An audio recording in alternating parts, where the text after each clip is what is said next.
General Hospital spoilers for the week of July 28th to August 1st reveal that the day that was meant to be a celebration of love, healing, and unity spiraled into a catastrophic whirlwind of betrayal, chaos, and heartbreak, marking a defining moment in the unraveling saga of Willow's life.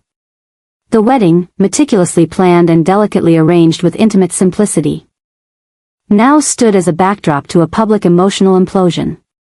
What was once supposed to symbolize a fresh start for Willow became the funeral of trust, suffocated by the explosive revelation that Nina, her biological mother, had been secretly involved in an affair with Drew, the very man Willow was prepared to marry. It wasn't just a secret. It was a dagger carved deep into the fragile progress Willow had made to forgive and move forward. The betrayal wasn't merely romantic, it was maternal. Nina had fought tooth and nail to reconnect with Willow after years of animosity and abandonment, carefully weaving a tapestry of redemption between mother and daughter. But in an instant, that fabric shredded. Nina's betrayal was unforgivable not because of the physical act but because it mocked everything Willow had tried to rebuild. It questioned the sincerity of every tender moment, every motherly gesture, every act of kindness Nina had extended. The air in the wedding venue thickened into suffocation as whispers turned into gasps, and the collective realization of the scandal rippled through the gathered guests. Drew stood paralyzed, his tuxedo a costume for a role he no longer deserved. His silence said more than words could. He didn't deny it. He didn't even try. He knew the damage had been done long before this day, and yet he had arrogantly assumed Willow would never find out, or worse, that she might forgive him even if she did. But Willow wasn't the same girl anymore. Her heart had matured through pain, motherhood, and years of emotional isolation. She had come into this marriage ready to trust again, to love again, and what she received in return was a farce. In the moments following the exposure, the chaos inside her was mirrored by the chaos in the room. She didn't cry. She didn't scream. She simply turned away, her silence deafening. Then she fled, not just the wedding, but the expectations, the humiliation, and the tangled web of lies that had bound her. Her departure was so sudden that no one could stop her. Not even Curtis, who had helped leak the truth in a last-ditch attempt to save her from marrying a man who had deceived her. But what no one anticipated was what came next. The mysterious undertow pulling her away was not just heartbreak, but the carefully calculated machinations of Curtis and Isaiah, who had been observing Willow for weeks, if not months, waiting for the perfect moment to initiate their next phase of intervention. Isaiah, who had once hovered on the outskirts of Willow's life, returned from his self-imposed exile at just the right moment. And Curtis, now growing increasingly frustrated by the unchecked power moves of Drew and Nina, had decided that allowing Willow to escape was the only way to pull her out from under their influence. Together, Isaiah and Curtis formed a secretive, quiet pact to protect Willow, even if it meant manipulating her journey. It was no coincidence that Isaiah's secluded cabin in the woods had been prepped days in advance, filled with essentials, stocked with comfort, and left unlocked for her. Isaiah knew that Willow, in her pain, wouldn't go home, wouldn't turn to friends, and certainly wouldn't trust Drew or Nina. She would need a space far from it all, a place to unravel in private. And that's exactly what she did. She ran. She followed no plan. But somehow, she ended up exactly where Isaiah knew she would. Alone, barefoot, her bridal dress muddied and torn, Willow collapsed at the doorstep of the old cabin, sobbing not just from betrayal, but from the terrifying freedom of finally being unmoored. For Drew and Nina, her disappearance sparked a fresh kind of panic, not the panic of guilt, but the panic of losing control. For weeks, they had tightened their grasp on Willow's life, manipulating emotions, withholding truths, and guiding her decisions. And now, with her gone, their power evaporated. Nina's world crumbled at the speed of silence. Her daughter had not only rejected her, but had vanished without a trace. Drew, desperate to salvage his reputation, scrambled to locate Willow not because he cared about her well-being, but because he couldn't bear the narrative that was forming around him, that he was a traitor, a liar, and a man who had played two women against each other for convenience and control. Curtis, meanwhile, was unrepentant. He had warned them. He had told Nina that secrets would cost her the very thing she was trying to protect. He had told Drew that power without honor was hollow. And now, the consequences were undeniable. But Isaiah, whose motives were far more emotionally complex, saw this as a beginning, not an end. He didn't just want to protect Willow. He wanted to help her see that her identity had never belonged to Drew, or Nina, or any other manipulative force. It was hers to reclaim.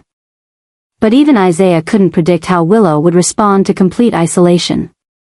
Inside the cabin, Willow's rage simmered, then boiled, then cooled into a kind of numb detachment. She refused to answer her phone. She ignored every knock at the door. She slept little, cried often, and stared into the forest as if waiting for the universe to send a message. The forest didn't speak, but her memories did.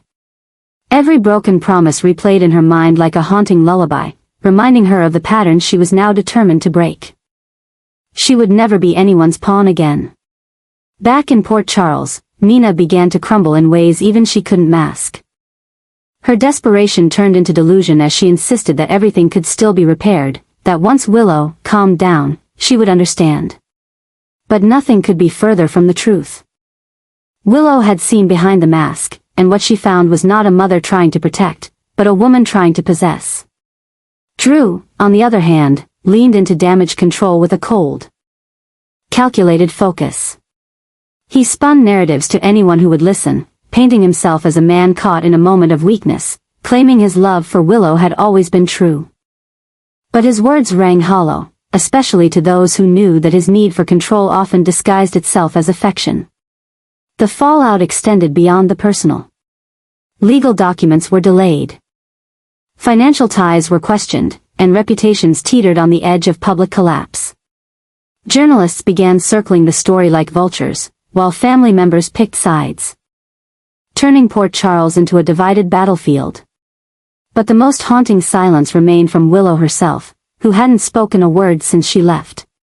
The longer she stayed away, the clearer it became that her absence wasn't a temporary breakdown, it was a declaration. She wasn't running. She was rejecting the entire system that had cornered her. Curtis and Isaiah, now and deeper than they'd ever intended, realized that their interference, though well-meaning, may have pushed Willow into a kind of emotional exile that neither of them could pull her out of. And yet, they remained nearby, watching, waiting, hoping that when she finally emerged from the woods, she would do so not as someone who needed saving, but as someone who had reclaimed her own narrative. The wedding was over. The rings were abandoned. The guests had gone. But the story was far from finished. In fact, it had only just begun. Spinelli had always been Jason's most trusted ally when it came to digital surveillance, discreet tracking, and uncovering identities that others couldn't. So when Jason confided in him that he had seen a woman at the airport bearing an uncanny resemblance to Britt, someone who was supposed to be dead, Spinelli didn't hesitate. He knew Jason wasn't prone to imagination or emotional leaps. If Jason believed Britt might still be alive, there was reason to investigate. The assignment was simple on paper. Track the mysterious woman, gather visual and behavioral data, run facial recognition and biometric scans, and determine if this was truly Britt Westbourne, or just a haunting coincidence. But nothing about the situation turned out to be simple. As Spinelli began his investigation, things quickly spiraled into the realm of the unknown. The woman had no official digital footprint, no ID scans, no hotel reservations, no cell phone data. She moved like a ghost through Port Charles, appearing only in the peripheral vision of select individuals, then vanishing again before anyone could confirm her presence. Yet every camera feed Spinelli tapped into showed the same pattern. Someone who looked and moved like Britt, even down to the subtle gestures and body language that only someone close to her would recognize. But if it was her, how was she alive? And more disturbingly, why hadn't she contacted Jason, or anyone else? The implications of Britt's return weren't just emotional, they were potentially catastrophic. Her death had been a pivotal moment in Jason's timeline, and the grief that followed had reshaped his actions, alliances, and worldview. Now, that foundation was crumbling under the weight of new uncertainty. If Britt had been alive all along, then someone had faked her death. And if someone had faked her death, there had to be a reason powerful enough to erase her from the world, and dangerous enough to keep her silent. Spinelli's data streams began to show signs of interference. Files corrupted themselves. Cameras turned off at key moments. IP addresses looped back to dead servers. It was clear that someone was trying to stop him from uncovering the truth. That only confirmed what Jason feared most. This wasn't just about a woman possibly returning from the dead, it was about a larger conspiracy that was reaching into the very heart of the criminal and intelligence networks around Port Charles. Jason, normally stoic and unshaken, began to feel the ground shifting beneath his feet. The emotional weight of Britt possibly being alive warred with the tactical necessity of keeping his focus. He had been hardened by loss and betrayal, but this was different. If Britt was alive and being kept hidden, whether by force or her own choice, it meant there were forces at play more insidious than he'd imagined. Her return wasn't a miracle. It was a message. And the chaos that followed her reappearance was only just beginning. Port Charles, already teetering from the fallout of Drew and Nina's exposed affair and Willow's wedding disaster, now faced a new tremor. Rumors of Britt's sighting spread quietly but relentlessly. Hospital staff whispered. Patients reported glimpses of a woman in a lab coat moving through shadows. A nurse swore she saw Britt leave the supply closet one evening, only to vanish seconds later.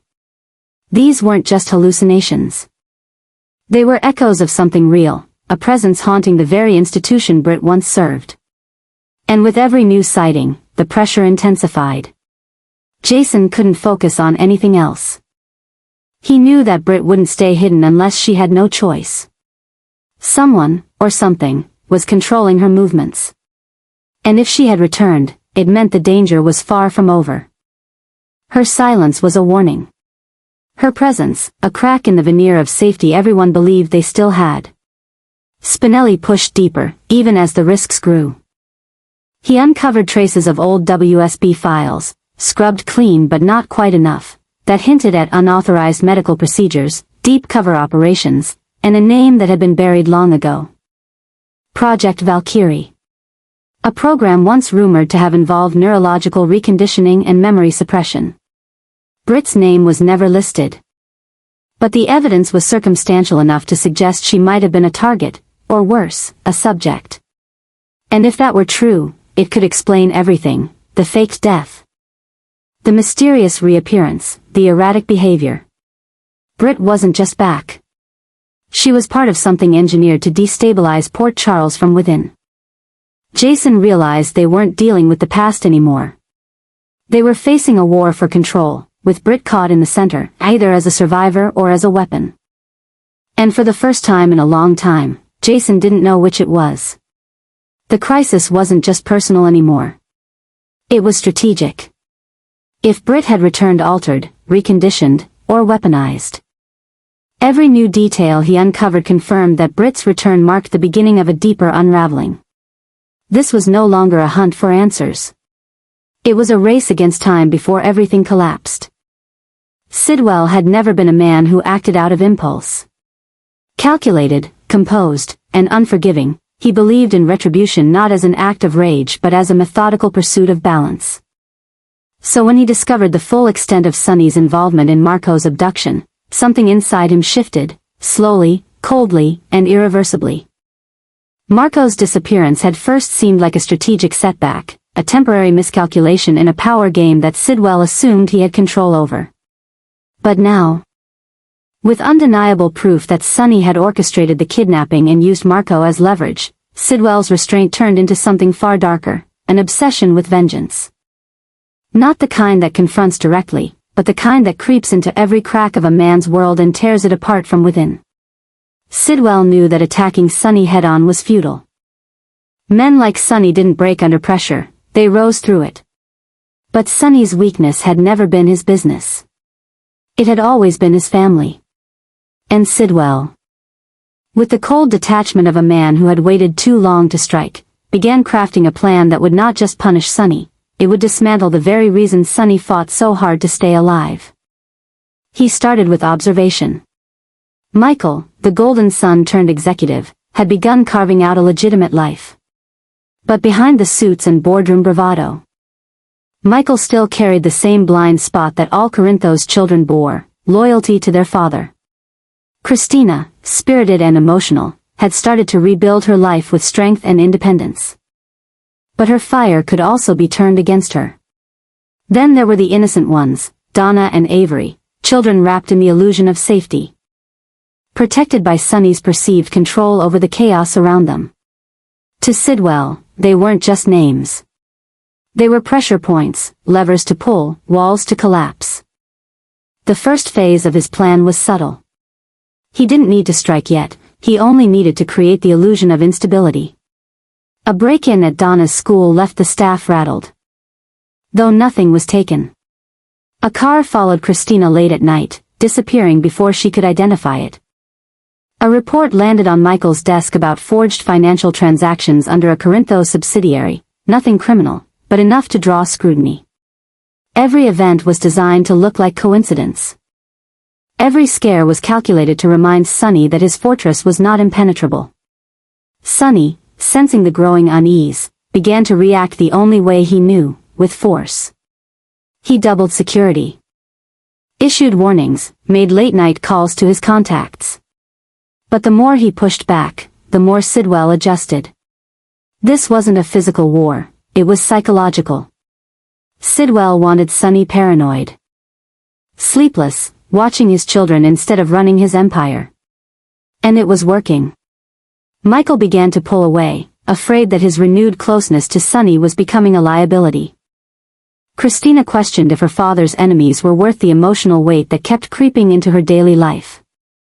Donna and Avery, too young to understand, began to feel the undercurrent of fear in their homes, quiet conversations behind closed doors, sudden changes in routine, the presence of unfamiliar bodyguards.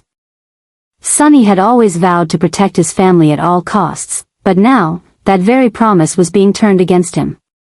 Every time he reassured them, Sidwell made sure the world contradicted it. But Sidwell wasn't finished. He had saved his most ruthless move for last, a final act that would force Sonny to choose between retaliation and redemption. With his network of informants and silent operatives, Sidwell was preparing a staged abduction, one that wouldn't last long, wouldn't end in violence, but would be devastating enough to shake the foundation of Sonny's entire existence. His target was Avery. The plan was designed not to kill, but to scar. Sidwell wanted Sonny to experience the helplessness Marco had felt, the betrayal, the isolation, the fear. He wanted Sonny to know what it was like to lose control while someone he loved suffered in silence. And though the abduction would only last hours before the child was returned unharmed, the psychological damage would linger forever. The message would be clear: you took mine, I took yours. You will never feel safe again. As Sidwell prepared for the moment to strike, Sonny grew increasingly unhinged. He began suspecting everyone, his guards, his associates, even longtime allies. Paranoia, once his armor, had become his poison. He snapped at Carly. He pulled Dante off key assignments. He questioned Jason's loyalties. Port Charles watched as the man once feared for his composure began to crack under pressure. But what Sonny didn't yet realize was that Sidwell wasn't just attacking him, he was rewriting the rules of power. This wasn't about territory or reputation. It was about dismantling identity.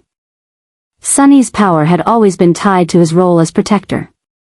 If Sidwell could make Sonny believe that he was incapable of defending the ones he loved, then he would have taken more from Sonny than any bullet ever could. And as the shadows lengthened around the Corinthos family, Sidwell watched from a distance, silent, calculating, and patient. The storm hadn't struck yet, but the sky had darkened. And in that gathering darkness, Sonny faced a truth he could no longer deny: the war wasn't coming. It had already begun. Portia had always been a woman of reason, compassion, and control, but recent events had pushed her to the edge of those values. The wedding catastrophe between Willow and Drew. The fallout that exposed Nina's affair with Drew, and the emotional devastation that followed had shaken Portia's belief that the people around her could be trusted. As the dust settled and secrets emerged like ashes from a fire, Portia began to see Drew not as a victim of circumstance but as an instigator of calculated betrayal. And it was in that realization that a dangerous alliance began to form, one between Portia and Nina. Two women whose reputations had been deeply marred but who now shared a common enemy and a purpose to reclaim control. Nina, for all her flaws, was a woman who knew how to weaponize shame and regret. She had faced the wrath of her daughter, the judgment of society, and the cold rejection of those she tried to mend things with. But through the heartbreak, her instincts sharpened. Drew was no longer the man she thought he was manipulative, opportunistic, and above all, dangerous. He had seduced Willow into marriage while still holding on to Nina in secret. He had exploited emotions, presented himself as the steady one, and orchestrated events to maintain power over both women. Now that his deception was exposed, his grip on control was beginning to weaken, and Nina intended to finish what the wedding disaster had started. But it was Portia's growing clarity that truly changed the stakes. She wasn't motivated by vengeance, not in the way Nina was. Portia was driven by protection, of her family, her daughter, her community. She saw how Drew's influence extended like a virus, touching people's lives under the guise of loyalty and leadership. He had manipulated Willow, misled Nina, and quietly exerted pressure over individuals in Port Charles whose vulnerabilities made them easy to sway. For Portia, enough was enough. The time for passive observation had passed. She wasn't going to allow Drew to continue wreaking havoc. She would expose him, dismantle him, and if that required allying with Nina, so be it. What began as tense conversation over shared betrayal soon evolved into strategic planning. Portia and Nina began exchanging notes, cross-referencing timelines, uncovering patterns in Drew's behavior that revealed how intentional his deceit had been. But their growing war effort took a dramatic turn when Isaiah quietly stepped into the picture. Isaiah, a man whose silence always masked a deeper understanding of people, had been keeping his distance from the chaos, watching, waiting. He had observed Drew carefully, more than most, and had come into possession of a truth so damning that its mere existence could fracture Drew's credibility beyond repair. One night, as Portia sat in her office, wrestling with the ethical boundaries of what she was about to do, Isaiah walked in. What he shared was not rumor, not speculation, but a chilling secret that could obliterate everything Drew had built. A secret that tied Drew to a shadow operation buried within the WSB, an operation that involved falsified reports, psychological manipulation, and even possibly memory suppression used on key individuals in Port Charles. According to Isaiah's quiet confession, Drew's clean-cut image was a facade. The man who had returned from captivity claiming redemption had never truly let go of the programming that had been done to him. In fact, Drew may have used his trauma as a tool, playing victim while slowly building a network of influence designed to reshape the balance of power in Port Charles. Portia was stunned, not just by the revelation, but by the implications. This wasn't just about lies or infidelity anymore. This was about psychological warfare, silent control, and a man who had inserted himself into the lives of key women in Port Charles as part of a deeper game. And now, Portia held that truth in her hands. Isaiah warned her of the danger. Exposing Drew wouldn't be easy, he still had allies, still controlled narratives. But if Portia could confirm even a fragment of what Isaiah had uncovered, she could destroy the illusion Drew had created. Nina, upon hearing the news, didn't hesitate. She was tired of being painted as the villain while men like Drew got to walk away unscathed. Together, she and Portia decided to act. They wouldn't go public yet, not without verification, but they would begin laying the groundwork. Leaking subtle information to reporters, whispering into the ears of those closest to Drew, reactivating old contacts within the hospital and legal system. Their goal wasn't just to expose Drew, it was to isolate him, strip him of his support, and force him to confront the truth publicly. But the deeper they dug, the more disturbed they became. The documents Isaiah revealed hinted that Drew may have knowingly participated in the restructuring of medical files, altered patient histories, and worked with covert operatives to monitor specific targets, most notably Britt, Jason, and even Curtis. This went beyond personal betrayal. This was systemic corruption masked under the identity of a man pretending to be reformed. And if this came to light, the entire community would shift. Trust would crumble. Alliances would collapse. As Portia stood at the edge of this revelation, her hands shaking with the weight of what she had learned, she realized there was no going back. Drew had to fall. He had fooled them all for far too long. And if her and Nina's alliance could tear down the myth he had built, then every ounce of fear and confusion he had inflicted on others would finally be justified. This wasn't revenge anymore. This was justice. A slow, precise, and inevitable reckoning. But Drew wasn't unaware. His instincts had been honed in shadows, and he began to sense that something was shifting beneath his feet. His conversations with Nina became colder. Portia's attitude became distant. Curtis was evasive. And Isaiah's return didn't sit well with him. He could feel a storm forming, a quiet, calculated force that threatened to unmask him completely. Drew knew he had to act. But the question was, would he try to defend himself, or would he go darker, trying to destroy the ones who now threatened his empire of illusion? One thing was certain. Portia and Nina had crossed the point of no return. What started as a response to betrayal had become a mission to unravel a man who had fooled everyone. And with Isaiah's truth in their hands, they were no longer afraid. They were ready.